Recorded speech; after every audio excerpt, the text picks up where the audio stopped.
Sir में सौदा भी नहीं, दिल में तमन्ना भी नहीं, लेकिन इस तर के मोहब्बत का भरोसा भी नहीं। एक मुद्दत से तेरी याद भी आई ना हमें, और हम भूल गए हों तुझे ऐसा भी नहीं।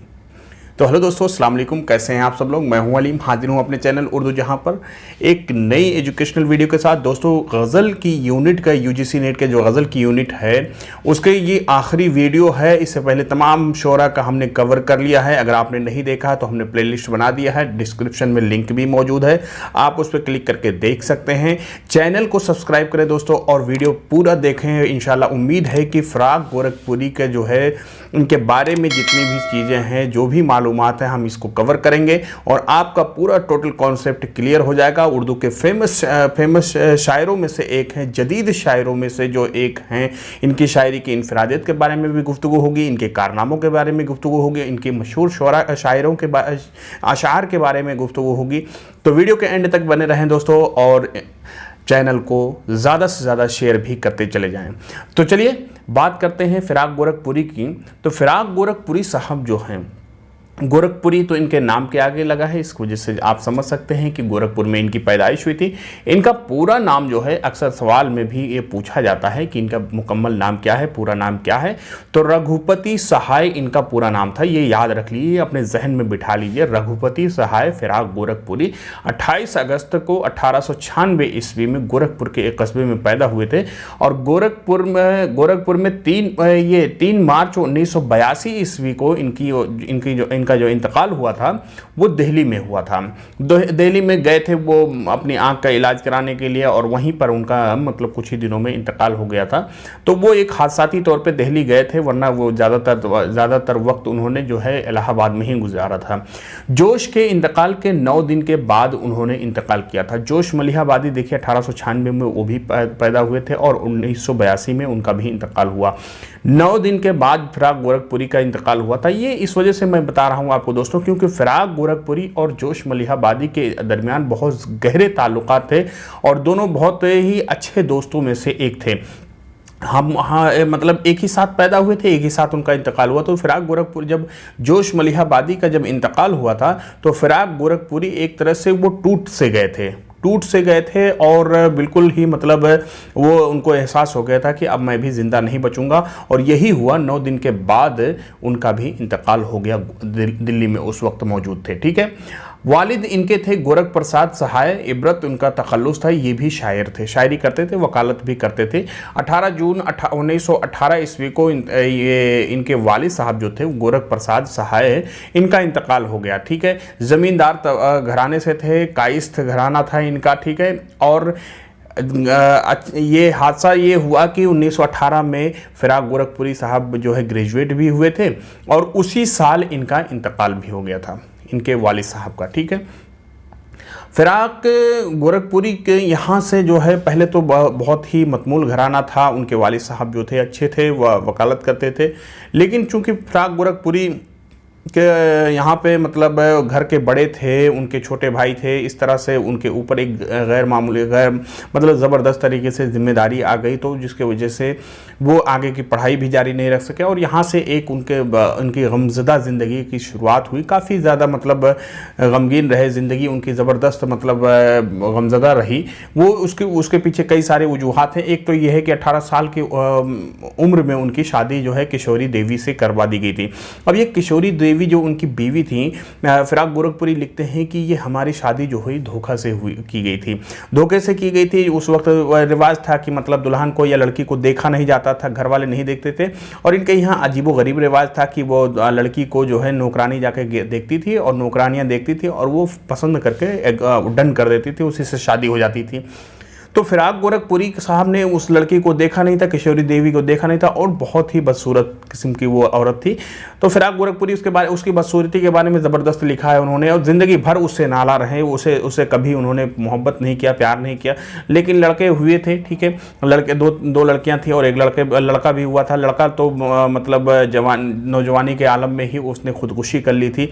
तो ये सब वजूहात रहे थे जिसकी वजह से फ़राक गोरखपुरी की ज़िंदगी में बहुत ज़्यादा गम रहा और आखिरी उम्र में बेचारे वो 1958 ईस्वी में ये बीवी जो थी ये भी छोड़ करके चली गई ठीक है। 1958 में, जिस साल ये फिर मतलब उसी साल रिटायर हुए थे नौकरी से, इलाहाबाद यूनिवर्सिटी में लेक्चरार रहे थे, लेक्चरार ही बेचारे रिटायर भी कर गए, प्रोफेसर भी नहीं बने, ठीक है। और उसी साल उनकी बीवी जो है उनको छोड़ करके भी चली गई, जिसकी वजह से उनकी ज़िंदगी पर काफ़ी गहरा असर रहा। मतलब उनकी ज़िंदगी जो थोड़ी सी गमज़दा रही है, परेशान हाल ही में उन्होंने ज़िंदगी, अक्सर बड़े शोरा का आपने देखा होगा उनकी ज़िंदगी के बारे में कि काफ़ी ज़्यादा परेशानियों से गुजरे हैं। बहरहाल प्रोफेसर थे भाई। 1916 से शायरी उन्होंने शुरू की थी। शायरी जब उन्होंने शुरू की तो प्रेमचंद को उन्होंने अपनी इब्तदाई शायरी, उस वक्त प्रेमचंद जो है गोरखपुर में मौजूद थे, तो उन्होंने अपनी इब्तदाई शायरी प्रेमचंद को दिखाई, तो प्रेमचंद ने काफ़ी उसको पसंद किया और उन्होंने रिसाला ज़माना कानपुर के जिसके मुदीर थे मुंशी दया नारायण निगम, उनको उन्होंने भेजा, प्रेमचंद ने अपने रेफरेंस से भेजा कि ये नौजवान लड़का है, इसकी शायरी अच्छी है, इसको शाये कर दो। तो इब्तदाई गज़लें जो है उनके दया नारायण निगम ने अपने रिसाला ज़माना कानपुर से उन्होंने शाया किया, ठीक है। 1920 ईस्वी में उन्होंने बीए किया और इलाहाबाद यूनिवर्सिटी से उन्होंने बीए किया, ठीक है। उसी साल वो जेल भी गए थे, कुछ सियासत में हिस्सा लेने के, महात्मा गांधी से ज़्यादा इम्प्रेस हो गए थे और कांग्रेस को इन्होंने ज्वाइन भी कर लिया था, तो जेल में गए थे और 2.5 साल का इनको कैद की सजा भी हुई थी, ठीक है। और उसी मुद्दत में उनकी मुलाकात मौलाना अबुल कलाम आज़ाद, हजरत मोहानी, मौलाना अहमद अली और हारिफ हंसवी से तो आगरा के जेल में ही उनकी मुलाकात हुई थी, आगरा के जेल में उनको रखा गया था, ठीक है। 1930 ईस्वी में एमए उन्होंने प्राइवेट से किया था, आगरा यूनिवर्सिटी से ही प्राइवेट से उन्होंने कर लिया था, अंग्रेज़ी में उन्होंने एमए किया था और उसी साल जो है उनको इलाहाबाद यूनिवर्सिटी में लेक्चरार जो है अंग्रेज़ी शोबे में मुंतखब कर लिया गया, अंग्रेजी शोबे में वो लेक्चरार हो गए थे, ठीक है। 1930 ईस्वी में, उसी साल उन्होंने जस्ट एमए जो है प्राइवेट में किया था, उससे पहले कांग्रेस से जुड़े रहे थे लेकिन वो उसके बाद सियासत उन्होंने छोड़ दिया था। लेकिन 1952 ईस्वी में पार्लियामेंट का उन्होंने इलेक्शन भी लड़ा लेकिन बहुत बुरी तरीके से हार गए थे और ज़मानत तक उनके जब्त हो गई थी, ठीक है।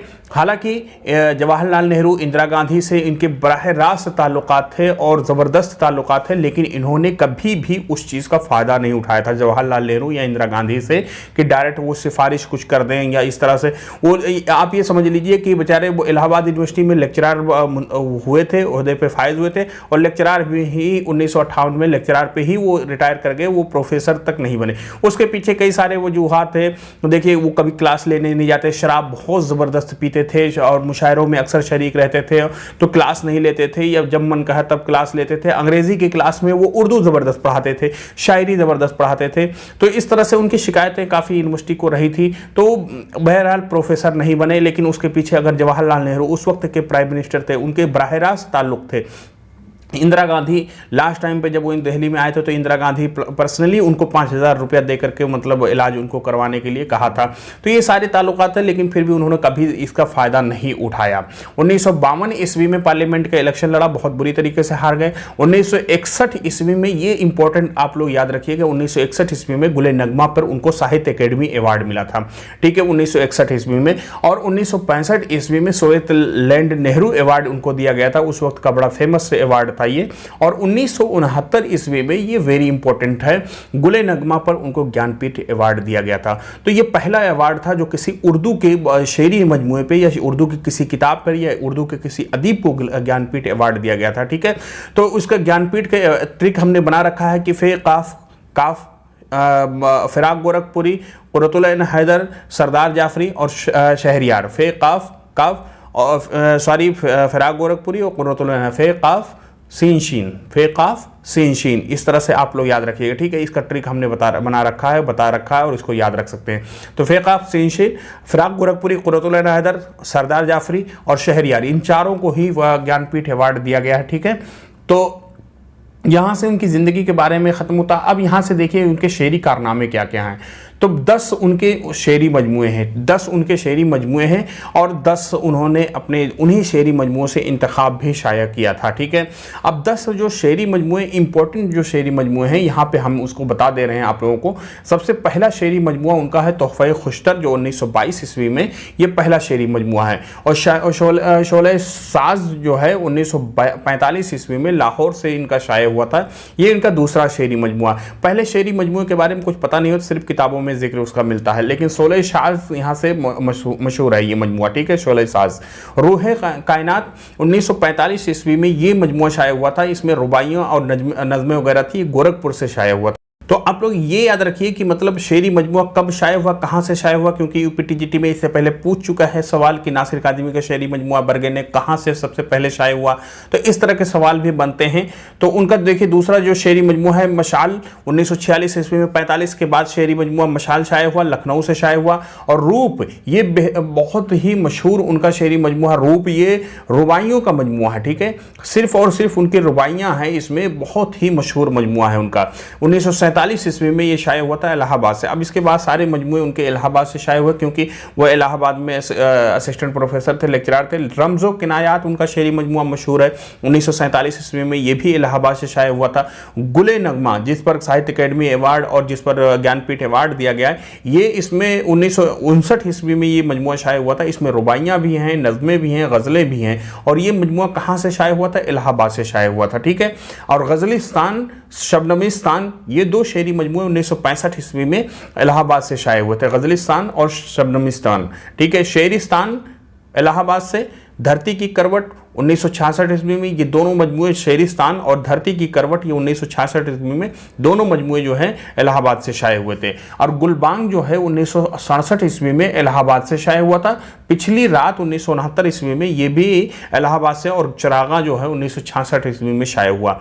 तो ये इनके शेरी मजमुए हैं, चिरागा, पिछली रात, गुलबांग, धरती की करवट, शेरिस्तान, गज़लिस्तान, शबनमिस्तान। शेरिस्तान, गज़लिस्तान, शबनमिस्तान ये सब जो है फिराक गोरखपुरी के मशहूर मजमुए हैं। गुले नगमा सबसे मशहूर है। गुले नगमा और रूप के बारे में अक्सर पूछा जाता है, ठीक है, कि ये किसके शेरी मजमुए हैं और कब शाये हुए। गुले नगमा 1959 ईस्वी में, आप याद रख लीजिए, ठीक है। और इसी तरह से रूप 1947 ईस्वी, 1947 ईस्वी आज़ादी मिली थी, ठीक है, उसी साल आप याद रख सकते हैं। और गुले नगमा जो है 1959 ईस्वी में शाये हुआ, ठीक है। अब यहाँ पे देखिए नसरी कारनामे उनके कौन कौन से, तनकीद में भी उन्होंने बड़े अच्छे अच्छे मज़ामीन लिखे हैं दोस्तों, ठीक है। तो उनके तनकीद में देखिए 1939 ईस्वी में उर्दू में इश्किया शायरी के नाम से इश्किया शायरी के नाम से उन्होंने किताब लिखी। कौन सी किताब? इश्किया शायरी जो है 1939 ईस्वी में लिखी किताब। और उर्दू गज़ल गोई नाम से किताब उन्होंने 1955 ईस्वी से में लिखी, ये लाहौर से शाये हुई थी किताब। और इनका सबसे मशहूर तनकीदी मज़ामीन का मजमूआ अंदाज़े, इस बारे में भी सवाल अक्सर हमने देखा है, चाहे वो TGT का पेपर हो, चाहे UGC नेट का पेपर हो, या अलीगढ़ के हमने MA के पेपर में भी ये देखा था कि अंदाज़े ये किसके मज़ामीन का, तनकीदी मज़ामीन का मजमूआ है। तो ये देखिए फिराक गोरखपुरी के मज़ामीन का मजमूआ 1944 ईस्वी में इलाहाबाद से शाये हुआ था। और हाशिए, ये भी इलाहाबाद से शाये हुआ था। हाशिए इनका मजमूआ है। हमारा सबसे बड़ा दुश्मन, ये भी इलाहाबाद से शाये हुआ था। मन आनम, ये फिराक गोरखपुरी के खतूत का मजमूआ है, जिसको उन्होंने मोहम्मद तुफैल नाम के एक आदमी को लिखा था, ठीक है। तो ये 1962 ईस्वी में शाये हुए। और इसके अलावा इन्होंने तर्जुमे भी किए। देखिए फिराक गोरखपुरी जो है ये रविंद्रनाथ टैगोर से बहुत ज़्यादा मुतासिर थे। तो रविंद्रनाथ टैगोर की 101 नज़मों का उन्होंने तर्जुमा किया था। इसके अलावा गीतांजलि मशहूर किताब, जिसमें उनको रविंद्रनाथ टैगोर को नोबेल इनाम मिला था, उसका भी तर्जुमा इन्होंने किया था और लाहौर से ये किताब शाये हुई थी। और इसके अलावा जो है हैमलेट, जो शेक्सपियर का मशहूर ड्रामा है, 1976 ईस्वी में उन्होंने इसको साहित्य अकेडमी की मदद से, ताउन से उन्होंने शाये किया था। और इसके अलावा अंग्रेज़ी की एक नावल साधु की कुटिया जो है, उसको उन्होंने 1966 ईस्वी में तर्जुमा करके शाये किया था।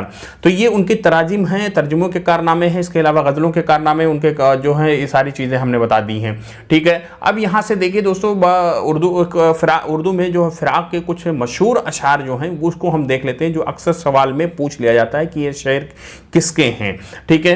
तो देखिए, तुम मुखातब भी हो करीब भी हो, तुम मुखातब भी हो करीब भी हो, तुमको देखें कि तुमसे बात करें। बहुत ही मशहूर शेर। देखिए फिराक गोरखपुरी उर्दू का बेहद मकबूल मारूफ शोरा में से एक हैं, ठीक है, फिराक गोरखपुरी। तो तुम मुखातब भी हो करीब भी हो, तुमको देखें कि तुमसे बात करें। सर में सौदा भी नहीं, दिल में तमन्ना भी नहीं, लेकिन इस तरह की मोहब्बत का भरोसा भी नहीं। अभी मैंने पढ़ा इसको, एक मुद्दत से तेरी याद भी आई ना हमें, और हम भूल गए हों तुझे ऐसा भी नहीं। बहुत मशहूर शेर है। एक और शाम भी थी, धुआं धुआं हुस्न भी था, उदास उदास दिल को कई कहानियाँ याद सिया के रह गईं। बहुत ही प्यारे प्यारे अशार इनके हैं दोस्तों। ज़िंदगी इस दौर में बशर की बीमार की रात हो गई गई है। बहुत ही मशहूर छोटा शेर है लेकिन काफ़ी मकबूल और मारूफ शेर है, ठीक है। और इसके अलावा देखिए, ऐसी रातें भी हम पे गुजरी हैं, तेरे पहलू में तेरी याद आई। क्या बेहतरीन शेर है। ऐसी रातें भी हम पे गुजरी हैं, ऐसी रातें भी हम पे गुजरी हैं, तेरे पहलू में तेरी याद आई। मतलब तेरे पहलू में रह कर के भी तेरी याद आई। कितना ज़बरदस्त, कितना नामुराद और इसी तरह से नाकामयाब आशिक रहा होगा कि पहलू में रह करके भी उसको याद करने की ज़रूरत पड़े।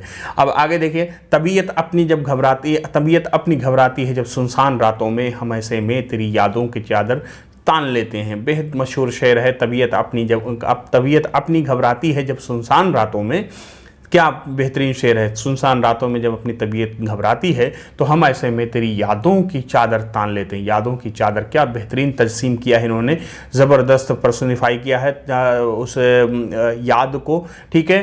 तो अब ये फ़िराक के मशहूर अशार थे दोस्तों, इसको हमने पढ़ा, ज़्यादा तशरीह करने की ज़रूरत नहीं है। इसको याद कर लीजिए, बार बार इसको पढ़िए, सुनिए, ठीक है। इस तरह से आपको फ़िराक के कुछ अशार भी याद हो जाएंगे। एग्ज़ाम में अगर सवाल आते हैं तो वो भी क्लियर हो जाएगा। फ़िराक के बारे में ये वीडियो आप लोगों को कैसा लगा, वीडियो के नीचे कमेंट करके ज़रूर आप लोग बताएं क्या आप बेहतर चाहते हैं। बहुत बहुत शुक्रिया आप सब लोगों का हमारे चैनल के साथ बने रहने के लिए और इस वीडियो को पूरा देखने के लिए। अपनी राय ज़रूर देखें, चैनल को सब्सक्राइब करें, शेयर करें, लाइक करें वीडियो को ज़रूर दोस्तों। मिलते हैं अगले वीडियो में किसी नए